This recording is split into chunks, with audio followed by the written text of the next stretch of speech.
Colombia is about to put an end to an armed conflict that has lasted more than 52 years and left not just pain, but a serious contamination of its territories with anti-personnel mines and unexploded munitions. Today, this contamination reaches 52 million square meters, according to the records of the Directorate for Integrated Action Against Anti-Personnel Mines, DAICMA, the Office of the High Counselor for the Post-Conflict Period, Human Rights and Security, which showed 25,000 events occurred in the last 26 years, counting accidents that affect people's lives and other incidents.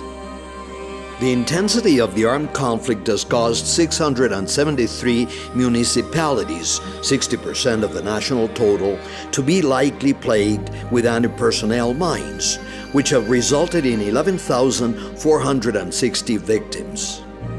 Antioquia, Meta, Caquetá, Nariño, and Norte de Santander are the departments with the highest number of victims and the greatest contamination. Out of the total, 61% belong to the armed forces and 39% to the civilian population, of which 10% are children and 5% women.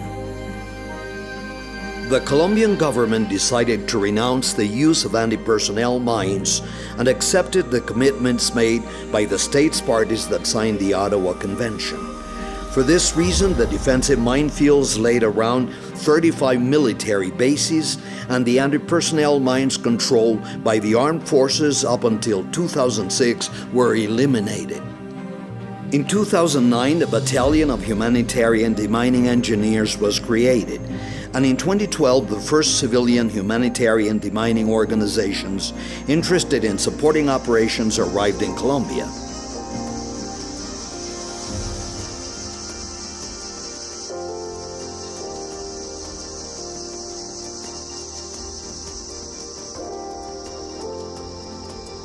In August 2016, President Juan Manuel Santos activated the new Humanitarian Demining Brigade, which will increase the national capacity to about 10,000 persons.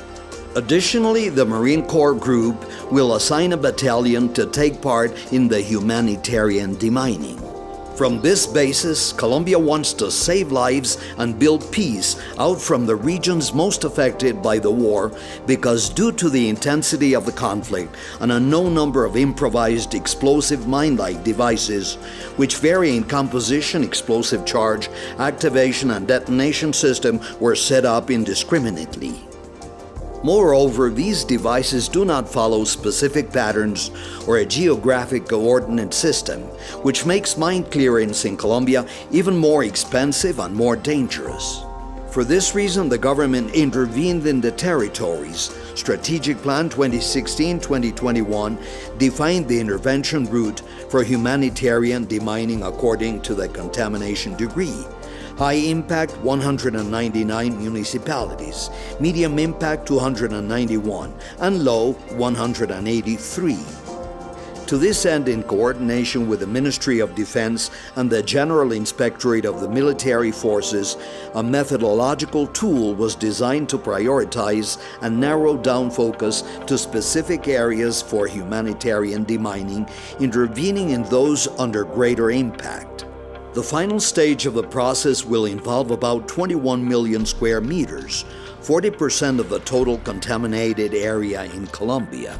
Today, 8 municipalities in Colombia are practically free of anti-personnel mines and unexploded ordnance, and 312 others are being similarly remedied.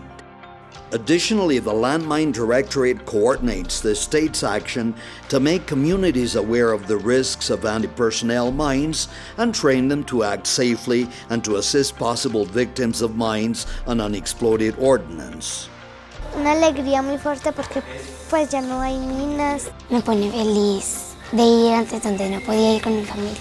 The main goal of our work is to see that millions of Colombians can wake up in the morning, walk to work, study, play, and fulfill their dreams without any kind of fear. We strive for a mine-free Colombia in 2021.